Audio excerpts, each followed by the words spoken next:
Fondé en réaction au règlement 17, le droit célèbre cette année son 100e anniversaire. Le quotidien du marché-bail a été témoin des multiples combats des Franco-Ontariens à travers le dernier siècle. Ruby en jase avec le journaliste Philippe Orphalie.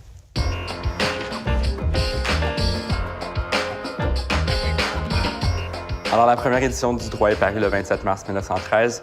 C'était en réaction directe avec la création l'année précédente du règlement 17 par le gouvernement ontarien.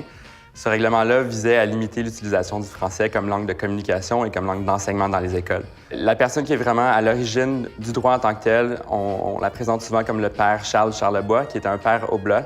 Et donc, ce père-là a lancé l'idée lors d'un grand rassemblement franco-ontarien de lancer un journal pour les franco-ontariens par les franco-ontariens. Et à la suite de ça, il y a plusieurs personnes qui ont embarqué dans ce mouvement-là. Et donc, c'était vraiment une collaboration entre des laïcs puis des personnes issues du mouvement religieux.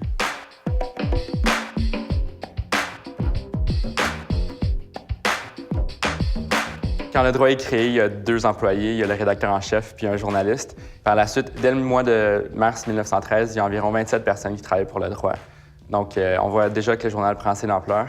Ce nombre-là va se maintenir pendant un certain nombre d'années. Et par la suite, il y a une très, très grande croissance de l'entreprise. Dans les années 50, il y a eu jusqu'à 400, 450 employés qui travaillaient pour le droit. Évidemment, avec les années, ça a un petit peu réduit. De nos jours, on est environ 100 employés qui travaillent pour le droit.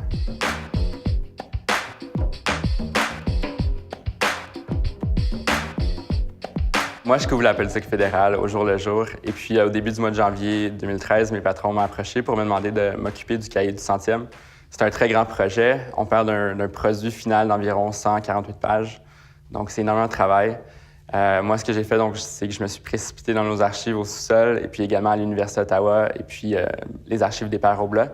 Donc, avec des collègues, j'ai épluché des centaines et des centaines d'éditions du droit de 1913 jusqu'à 2013. Et puis, ce qui ressort, c'est que la question de la langue, pas seulement la question de l'éducation, bien de la santé, mais vraiment de la langue, c'est un fil conducteur dans toute l'histoire du droit. Donc, c'est toujours une question qui est là. C'est peut-être pas ce qui fait toujours la une, mais on est toujours là, puis on jette toujours un coup d'œil à ce qui se passe. C'est sûr que la façon dont les gens s'informent change beaucoup. Cela dit, même s'il y a plein de plateformes gratuites pour s'informer, je pense que les gens vont toujours vouloir obtenir du contenu qui est local.